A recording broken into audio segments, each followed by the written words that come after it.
Good morning दोस्तों, आपके अपने YouTube चैनल परीक्षा प्रदेश में मैं आपका स्वागत करता हूं। आप लोगों से निवेदन है, यदि आप लोगों ने चैनल को सब्सक्राइब नहीं किया है तो चैनल को सब्सक्राइब कर लें और बेल आइकन को प्रेस कर दें, जिससे कि सर्वप्रथम आपके पास नोटिफिकेशन जाए और आप इस वीडियो का लाभ उठा सकें। तो दोस्तों, हम लोग वैदिक संस्कृति पढ़ रहे थे। वैदिक संस्कृति की आज तीसरी क्लास होगी, जिसमें जो है हम लोग आगे बढ़ते हुए धार्मिक स्थिति की आज तुलना करेंगे कि ऋग वैदिक काल में और उत्तर वैदिक काल में धार्मिक स्थिति क्या थी। आइए देखते हैं कि बहुत ही आनंद आने वाला है दोस्तों। इस टॉपिक में देखते हैं, आप लोगों को बहुत ही आनंद आएगा। इनकी आराधना की जो पद्धति थी धार्मिक स्थिति में, ऋग वैदिक काल के लोगों की जो आराधना की पद्धति थी वह प्रार्थना हुआ करते थे। ये लोग प्रार्थना करके भगवान को प्रसन्न किया करते थे, जबकि उत्तर वैदिक काल के लोग यज्ञ करके देवताओं को मनाते थे। आराधना की इनकी दूसरी पद्धति थी यज्ञ, और यहाँ उत्तर वैदिक काल के लोगों की दूसरी पद्धति प्रार्थना हुआ करती थी। आराधना की जो प्रवृत्ति है दोस्तों, ऋग वैदिक काल में आराधना की प्रवृत्त मार्गी हुआ करती थी, जिसका अर्थ होता था इंद्रिय भोग। इंद्रिय भोग का मतलब होता है दोस्तों भौतिकवादी सोच रखने वाले, जो लोग भौतिकता को अधिक प्रेम करते थे, धन धान्य और प्रजा पुत्र, ऐसी सोच रखने वाले जो लोग थे और वह भगवान को याद करते थे, ऐसे लोगों को प्रवृत्त मार्गी कहा जाता था। जबकि उत्तर वैदिक काल के जो लोग थे, उत्तर वैदिक काल के लोग प्रवृत्त मार्गी के साथ साथ निवृत्त मार्गी भी हुआ करते थे।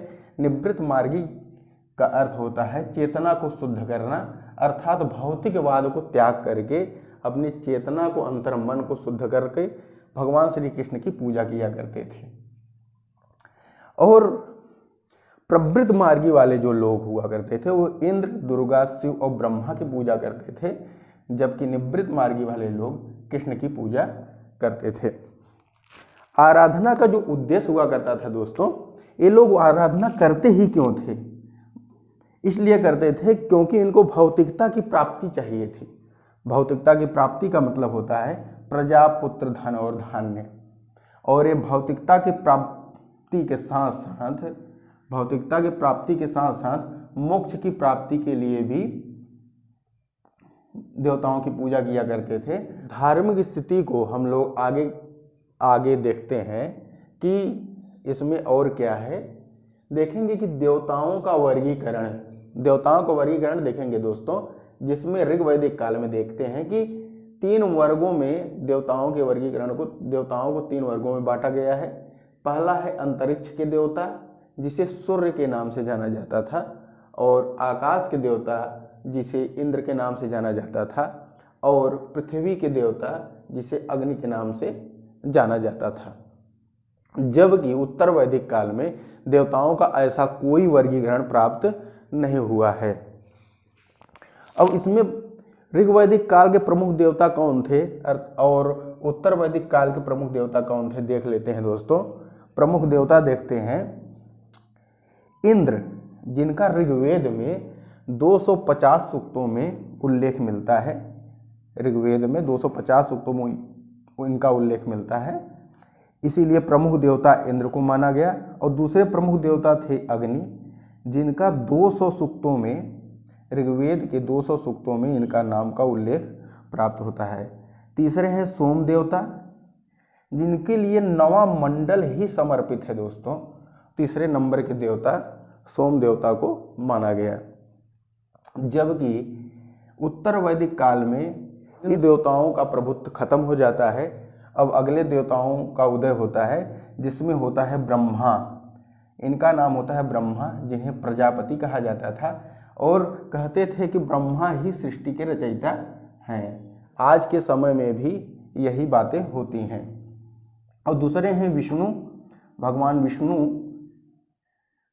भगवान विष्णु, जिन्हें जो है सृष्टि का पालनहार कहा जाता है दोस्तों, और महेश को सृष्टि का संहारक कहा जाता है।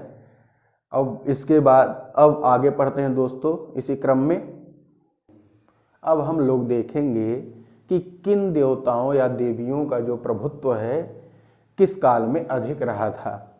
तो प्रभुत्व की बात करते हैं दोस्तों, तो पुरुष देवताओं का जो प्रभुत्व था वह ऋग वैदिक काल में अर्थात पूर्व वैदिक काल में अधिक था, परंतु जो देवियां थीं उनका केवल उल्लेख ही प्राप्त होता था। उल्लेख की बात करें तो ऋग्वेद में देवी उषा को 20 सूक्त समर्पित है, जिसका उल्लेख 300 बार हुआ है। उषा शब्द का उल्लेख 300 बार ऋग्वेद में प्राप्त होता है, जबकि देवी अदिति और पृथ्वी का भी उल्लेख ऋग्वेद से प्राप्त हुआ है। जबकि उत्तर वैदिक काल में देखते हैं दोस्तों कि पुरुष देवताओं के साथ साथ मातृ देवियों का भी प्रभुत्व प्राप्त हुआ। वो केवल इस कारण हुआ कि उस समय कृषि की प्रधानता के कारण कृषि की प्रधानता अधिक हो गई थी, इस कारण जो है देवियों की पूजा और उनका प्रभुत्व भी बढ़ गया। अब नेक्स्ट स्लाइड में देखते हैं आगे। अब हम लोग धार्मिक स्थिति में आगे बढ़ेंगे और देखेंगे कि रीत की अवधारणा का मतलब होता है दोस्तों नैतिकता का प्रतीक उस समय किस भगवान को या किस देवता को माना जाता था। तो देखेंगे महत्वपूर्ण स्थान नैतिकता के देवता में महत्वपूर्ण स्थान वरुण देवता का था। ऋग्वेद में वरुण को ऋतस्योग्वापा कहा जाता था, जिसे यक्ष के नाम से भी जाना गया। जबकि उत्तर वैदिक काल में वरुण का स्थान गौण हो गया था, मतलब कम हो गया था, जिसमें वरुण देवता का जो महत्व था वह कम हो गया और नैतिकता का ह्रास होने लगा। रही बात मूर्ति पूजा की करते हैं दोस्तों, तो मूर्ति पूजा उस समय न तो ऋग्वैदिक काल में शुरू हुई थी और न ही उत्तर वैदिक काल में ही मूर्ति पूजा का आरंभ हुआ था। अर्थात दोनों ही स्थितियों में, चाहे वो ऋग्वैदिक काल हो चाहे उत्तर वैदिक काल हो, यहाँ से मूर्ति पूजा शुरू ही नहीं हुई थी।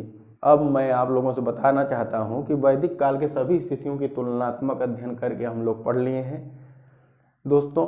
अब इसके बाद नेक्स्ट क्लास में वेदों के विषय में पढ़ेंगे और आप लोगों से निवेदन है कि यदि आप लोग अभी तक चैनल को सब्सक्राइब नहीं किए हैं तो दोस्तों चैनल को सब्सक्राइब कर लें और बेल आइकन को प्रेस कर दें, जिससे कि सर्वप्रथम आपके पास वीडियो प्राप्त हो और आप उसका लाभ उठा सकें। और सबसे बड़ी सूचना यह है कि वेदों को हम लोग बहुत ही विस्तृत ढंग से पढ़ने वाले हैं और इतना विस्तृत ढंग से पढ़ेंगे कि आपको आनंद आएगा। तो दोस्तों क्लास को इसी पर रोकते हैं और धन्यवाद।